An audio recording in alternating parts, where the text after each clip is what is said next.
Okay, so I got a YouTube comment here from Petru.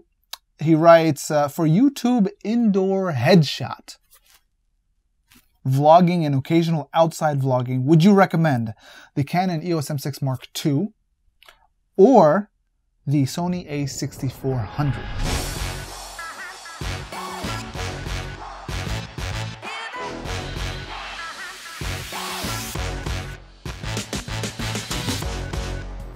And he wrote in parentheses, I own the M6 Mark II, but I was contemplating on switching over to the Sony ecosystem.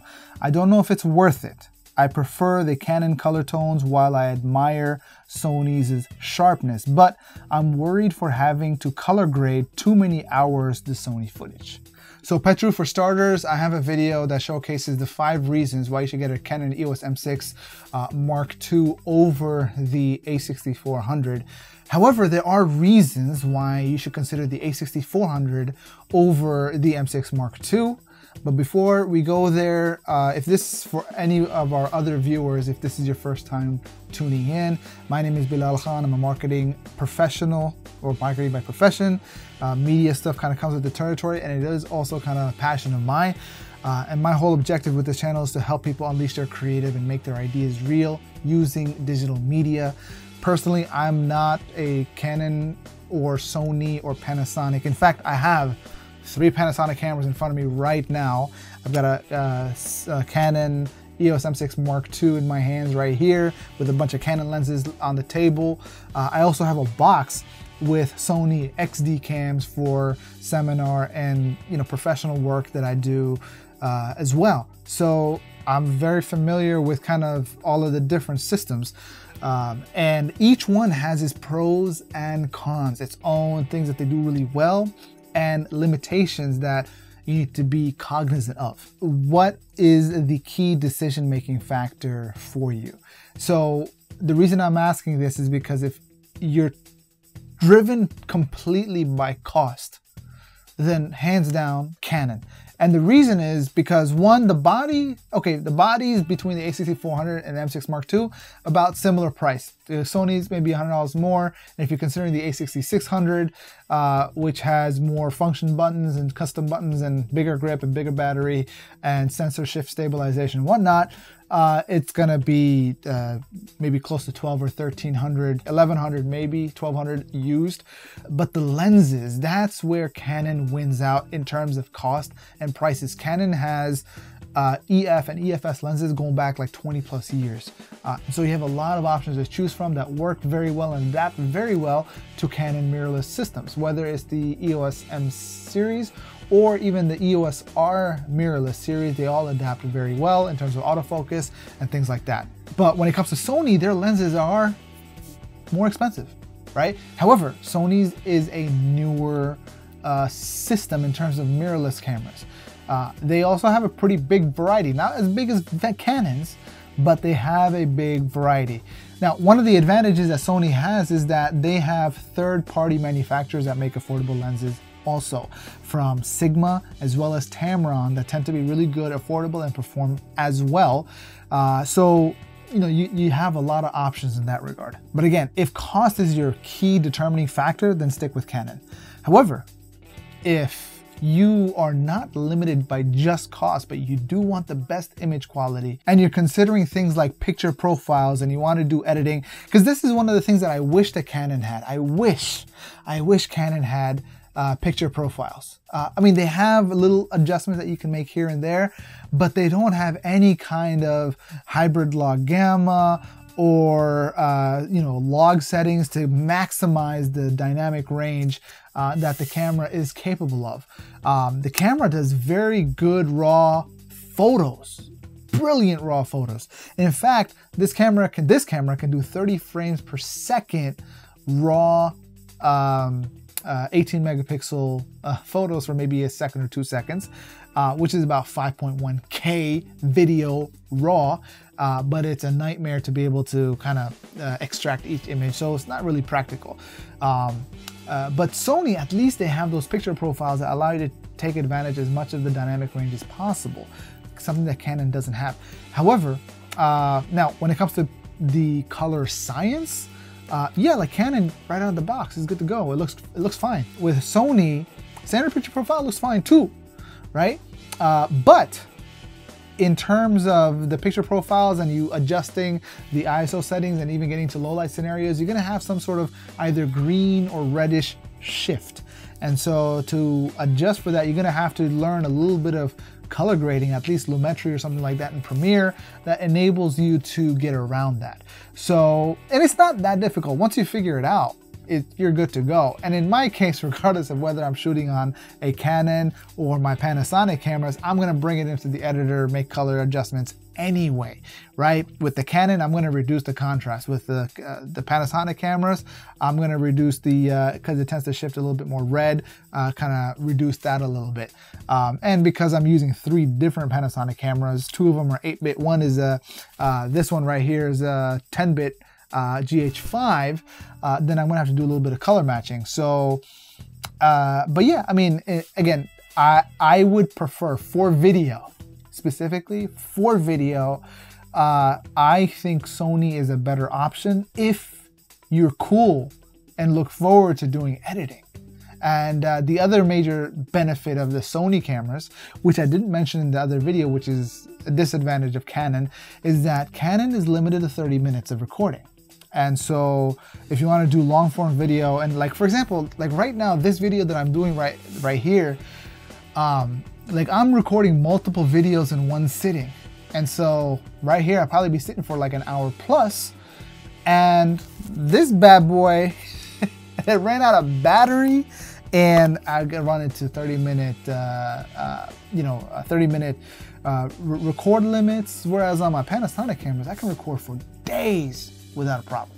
And so long as, the card has enough capacity. On the other hand, if you want the best image quality possible, but cost is a factor, then what you can do is you may want to consider one of 2 options. So option 1 is you get the Sony camera, but you adapt manual, vintage lenses like, this guy right here. Or in fact, you could adapt any one of these affordable, not this one because this is mirrorless, but you can adapt any one of these Canon EF or EFS lenses. The thing is, you're going to be giving up autofocus if you're vintage manual lenses or an EF or EFS lens that's been adapted to an E-mount in some form. And the other option is you get a Panasonic camera. Panasonic for ages, like a GH5 or the GH4, they've got brilliant image quality. And so if you're cool with that, you're cool with taking advantage with, like for example, the GH5, what they do is they take a 5K image and they downsample it to 4K, and that gives you very sharp images. But you lose good autofocus capabilities. But if you're talking about just vlogging, talking head, kind of like the stuff that I'm doing here, I'm not gonna be moving around much, right? As long as I'm like the space that I'm in, as long as I've got this in focus, like I don't need that autofocus. Autofocus makes sense if you're gonna be doing a lot of this, right? Or I'm gonna be moving about, running and gunning, or and for me, the key reason why I bought the M6 Mark II, and if you want, this is probably also a reason why you could also get the Sony a6400, is the ability to hand the camera off to somebody who is not technical, somebody who doesn't know anything. They just want to be able to focus automatically, autofocus, and at the same time be able to zoom if you have a zoom on the lens. Just basically give them the camera, tell them, hey, this is how you zoom, and autofocus, boom, like that's great. Whereas with any of these cameras, if I hand it off, I have to tell people, like, it's always like, hey, how do I focus, right? And what do you turn? And like, now I gotta spend like 5-10 minutes explaining how to use the camera to do something as simple as focusing and zooming.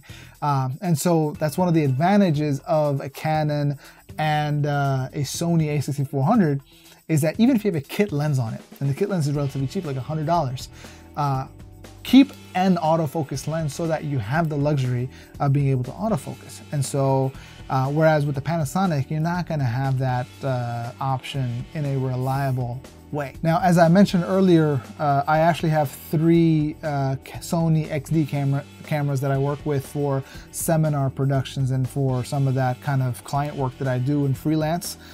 Because, you know, one, they're reliable and they're made for video. Now, mind you, their sensor is really small. It's really like a 1-inch sensor. It's the equivalent of a sensor size that's on a ZV-1 or RX100. But, you know, it's good for video if you're in a controlled studio environment type of thing where you can blast the subject with lights and whatnot. It's perfect. It's great. The only thing that it lacks is interchangeable lenses, which I wish it had. And so, if the FS5 or FS5 Mark II, or you know, even if the FS5 was available at the time, I would have gotten that instead. But I don't believe the FS5 was released at the time of the purchase of the XD cams that I have. But one of my clients that I work with, who I was using the XD cams with, I had in fact advised them, I was trying to set them up so they could do a lot of recording and stuff like that on their own. And so I advised them to get Sony cameras, and I had them get 2 Sony a6400s, and their assistant also had a Sony a7 III. And so the benefit is that this individual can now do unlimited record time without an issue, picture profile set in the appropriate way, and they can just send me the files when it comes to the editing, because they're not going to be worrying about that. That's my job. And so, you know, it works out really, really well. To answer the final part of your question, is it worth switching over from Canon to a Sony? Understand what you'll also be giving up. If you're on a Canon system, the thing that you're going to be giving up, which to me is a value. In fact, I'm considering maybe dedicating my Canon camera as my live streaming Zoom meeting camera, because it's perfect. Plug and play, good to go. I don't have to worry about a thing. One thing I like about this is that I can plug it in. Although via USB, it works fine for on a Mac or even on a PC, but I don't get actual HD streaming quality through the USB when it comes to EOS webcam utility on the Canon app. However, when it comes to HDMI output through a Camlink Elgato at 4K, I get 4K quality streaming, and even on Zoom I get HD export. That's something that Panasonic only recently enabled, and Sony recently enabled. But the simplicity that Canon gives for live streaming, I think, is wonderful. And so that might be something that you'll be giving up. You'll also be giving up the access to the wide variety of lenses that you have available. At the same time, it's like, if ever you want to shoot video, and there's many times where I want to just shoot video and do bare minimum editing, and by bare minimum I mean I bring the footage onto my phone, which the tutorial for which is I'll link it up in the thing on where I edit on my phone. You can do it on an iPhone, you can do it on an Android, but the thing is, sometimes I don't want to do any of the editing, just want to do quick edits and whatnot, quick simple edits for social media, things like that. I think Canon is great for that. Because it doesn't require much, and again, you have options for a lot of lenses and what have you. It's the simplicity of almost any of these lenses that are electronic. The autofocus is going to be there and it's going to be on point. So just keep in mind that's what you're giving up, but what you're gaining is unlimited video. And if that's something that could be a deal breaker for the Canon, if you need that unlimited video. And one of my buddies, he got the Canon M50. And he's doing podcast recordings, and he's like, it's one of the frustrations that he has is that every 30 minutes he has to keep a timer ready so that he can press record again. And so, whereas with the Sony you wouldn't have to do that because you could record for unlimited. In fact, you could probably record for 24 hours straight. Granted, you have enough capacity in the SD card and you have adequate amount of power. That's the other thing, like Sony, well, I mean, the battery life in both the Sony and the Canon is about the same. But yeah, I think the key thing that you would gain is unlimited recording, picture profiles, and very, very sharp image.